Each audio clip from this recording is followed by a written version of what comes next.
My name is Jim Redding and I teach at Granville High School. I teach AP Environmental Science and Ecology and a class on sustainable agriculture over the summer. 2009, a group of students decided they wanted to do as their Take Action project was to start an organic garden farm essentially here at Granville High School. They really approached that from kind of an interesting perspective. We were talking about sustainable agriculture during the course of the year. And students started asking themselves if this was such a good idea, why aren't we doing it? And then they did the hard work to put it into practice. They actually went out and got the money, they did the research, they got permission, and they started to build their garden. But as they built on it and as they added to their idea, their concept, literally to the ground, they started producing more and more and more food. And eventually one of their ultimate goals, one of their desires, was to create enough food that they could bring it up into the cafeteria and they could eat it.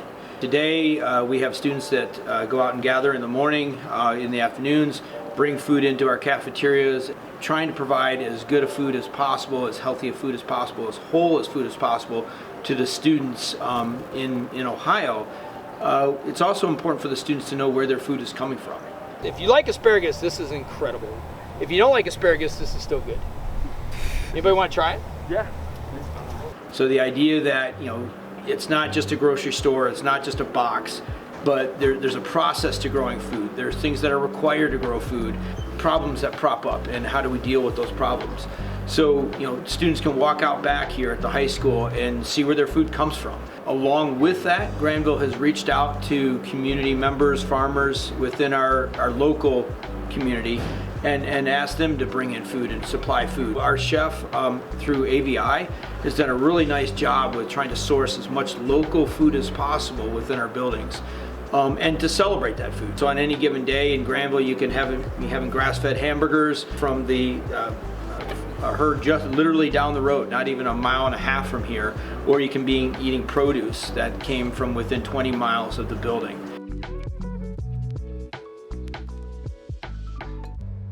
My name is Haley Scott, and I'm the Farm to School Program Assistant with Ohio State University Extension. Within the Farm to School program, our goal is to encourage Ohio schools to purchase, serve, and teach about local foods. One of the main ways to teach about local foods is through school gardens. There's a lot of research around the farm to school movement, why school gardens and local food procurement is worth doing. And the main reason is so students can learn where their food comes from, because there's a huge disconnect between our generation and knowing where food comes from. I think there's a huge value in knowing where your food comes from and understanding the process necessary to get it to your plate. Granville School and our chef in particular has done a really nice job of fostering those relationships. The network that's necessary to sustain a local agricultural system within our cafeteria. Hello, I'm Chuck Dilbone. I'm the owner of Sunbeam Family Farm. We're located here in Alexandria, Ohio. We have 10 acres in which we farm 6 of those organically. We have 7 hoop houses, a greenhouse, a pack shed. We sell our vegetables multiple ways. One of them is through our markets. The Granville market, of course, is a great market on Saturday morning. And then we also do a Tuesday market in Granville at Ross's market, and we have a lot of customers there. We do some wholesale. We sell to the Granville and Denison University, Bexley Market, and several other places. So on our farm, in our hoop houses, we do 3-season farming. So we do a very early spring, in which we will plant good cold weather crops. So most of the time, if we're growing like a cabbage or a kale, we will cover that crop immediately. And it's just like the human body. The stronger the human body is, the more you can fight off diseases and fight off, as vegetables, insects. We really believe in organic food. We believe that our food that most of our people eat, unfortunately, is not up to par. Farmers today do not take care of the soil, which that's one of our number one goals of any organic farm, and especially our farms, to take care of our soil. We use a lot of good compost. We use a lot of natural amendments such as chicken manure, and this provides the minerals in which for the lettuce and for the tomatoes and for all the vegetables you're going to eat. It's been tested that a lot of the vegetables that people eat today have very few minerals in them. That's our mission in our farm, is to have good soil, good vegetables, and provide that to our community. So it's very important for our younger people to understand about good food. You know, unfortunately, say like in schools, a lot of it is commodities. Food is bought by our government, very cheap. And a good example is apples. If you go to a lot of cafeterias, the apples are hard and they're all the same size. They have no juice. And you know, if you go to like Lynn's Fruit Farm and you get your apples, you know what a good apple tastes like and how juicy it is. The students don't understand what good food is. All they get is commodities. Throughout my educational career, it seemed like I always had cafeteria duty. When I was being interviewed at Granville, one of the questions that was asked to me, well, what are you going to do about our cafeteria? We don't even have a cafeteria. Believe it or not, the study hall area, that was the cafeteria, and we were eating out of vending machines. So we decided we're going to hire chefs who know how to cook, who know how to manage, who know how to budget, and it started working. We did all the homemade products that you have, fresh vegetables from farms around the area. The kids loved it. John Harbaugh, resident director here at Granville Schools. And a normal day, I'd come in, turn on all the equipment, have a quick meeting with the staff to go over the menu. We then break up into our production teams, produce all the food that we need to, service time, clean up, and then usually at the end of the day we do orders and deliveries. First, it comes down to finding reputable food vendors in the area, then setting them up as vendors. I then have to work with them to get agreeable prices, how much volume we'll go through, and logistics on how to get it to the kitchen. And then once in the kitchen, we get to utilize it in any ways in our menu. People acknowledge and respect that you're trying to go that local route. The relationships we've built with these vendors as well that normally don't get opportunities to do wholesale like this. Just being able to put care and attention into a product that you're making versus something that a machine's popped out and has been sitting in the freezer for the last 3 months. It's higher quality. The staff enjoys working it. They enjoy producing foods and coming up with recipes that the students enjoy and then let us know too. So to continue into the future, I would love to see more local vendors. And it doesn't have to be just produce. For example, we have a local yogurt. They make some of our smoothies. The school garden has been a blessing here. Not only have they grown oddity produces that we like to introduce to the students, but Mr. Redding has come to me and said, hey, can you use more of this? And usually we can. Some of the benefits would be definitely more fresh foods available. Instead of coming from California or Mexico, most things might be coming from a city over, on top of just an overall gratitude for it, just knowing that you're helping local family businesses thrive. It does lower our carbon footprint, and we're no longer paying for the shipping, either diesel or planes, to get it over here. When we're shipping food all around the country, there's an environmental cost to that.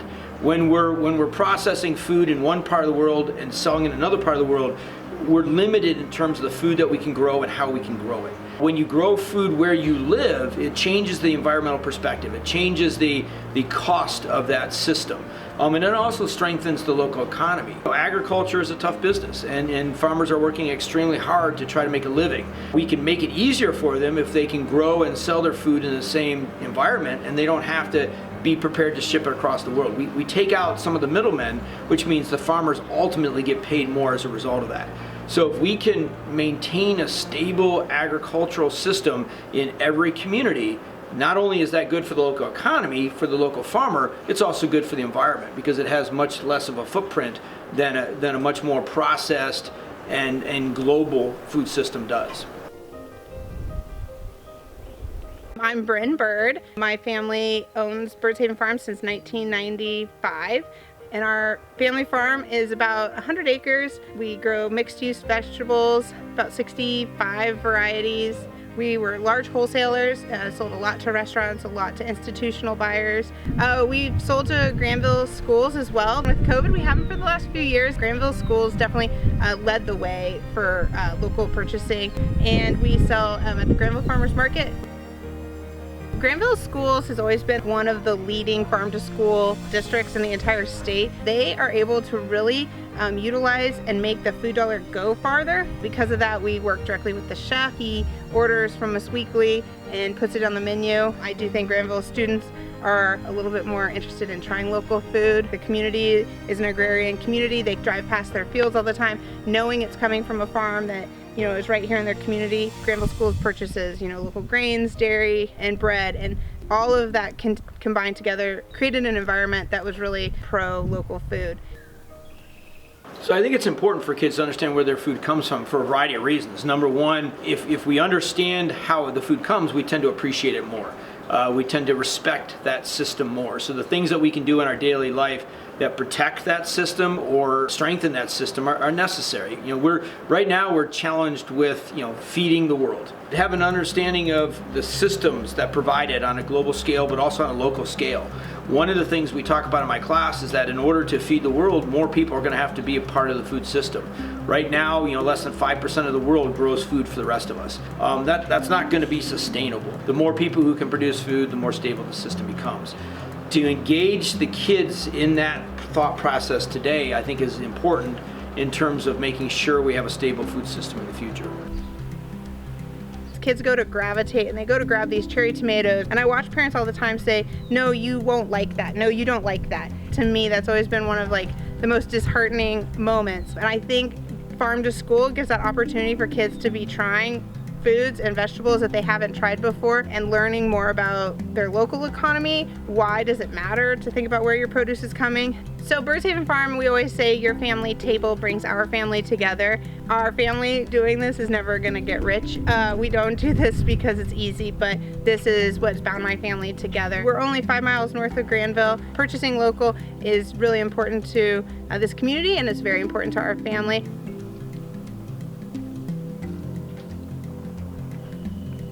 One of the challenges of feeding a school population from a local garden, even from a garden behind the school, is seasonality. Students are here in the winter, where sometimes finding food can be a little bit trickier within our, the different climates in which we live. So here in Ohio, the only way we can manage that is through what we call season extension. Well, hoop houses have a huge role to play in that. Also things like greenhouses and aquaponic systems. Growing things indoor in a more climate controlled environment will allow you to extend not only growing season, but also increase more food that you can feed your students. But even in the winter, we found ways to reach out to local growers, producers, and to be able to utilize that food, whether it's canning the thousands of peppers that we get out of the garden every summer that we can use then for hot sauce or for pickled peppers throughout the year, or tapping into more non-traditional type foods like maple syrup that we actually tap right here at the high school, and honey that we get from the hives. Even in bringing in some livestock. We now have chickens in the high school.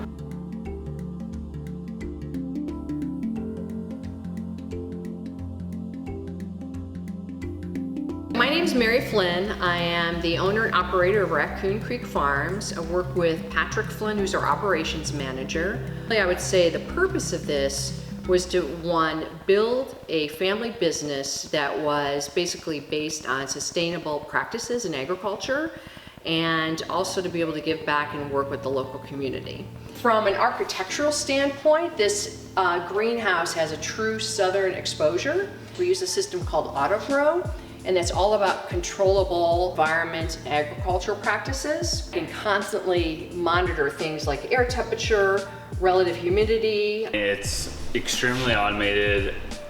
Great technology. We have gone from growing just culinary herbs and specialty grains to also now a licensed hemp cultivator and processor here in the state of Ohio. We're now USDA certified organic as well. So one of the great kind of unintentional or unpredicted outcomes of the school garden was the way in which it builds the community. Not only from the perspective of when we run our school garden, when we sell our produce during the summer, we have a tremendous amount of support from the school community coming in to purchase our produce, to be a part of what's going on and be a part of that educational opportunity for the students. Beyond that, with reaching out to other producers in the community, to reach out to other farmers and other growers, and not only engage as a class, as a student with those individuals, but to engage as a consumer. So we're Bella's Beans. We're a local roastery here in Granville, Ohio. For every batch of coffee we deliver, we've been planting trees in Kenya. And in addition to that, we're about to launch a tree kit program for Ohio residents. So all of our coffee will come with a Kentucky coffee tree seed, some compost from Cleveland, and all these cool instructions about how to grow your own Kentucky coffee tree in Ohio. Hopefully our goal for this year is 1,000 trees. Everything we try to do is to be as sustainable as possible, and we're gonna keep trying to improve that as much as we can. Another way we connect to the local community is through our basil production. We sell 10 crates of basil to Denison every week.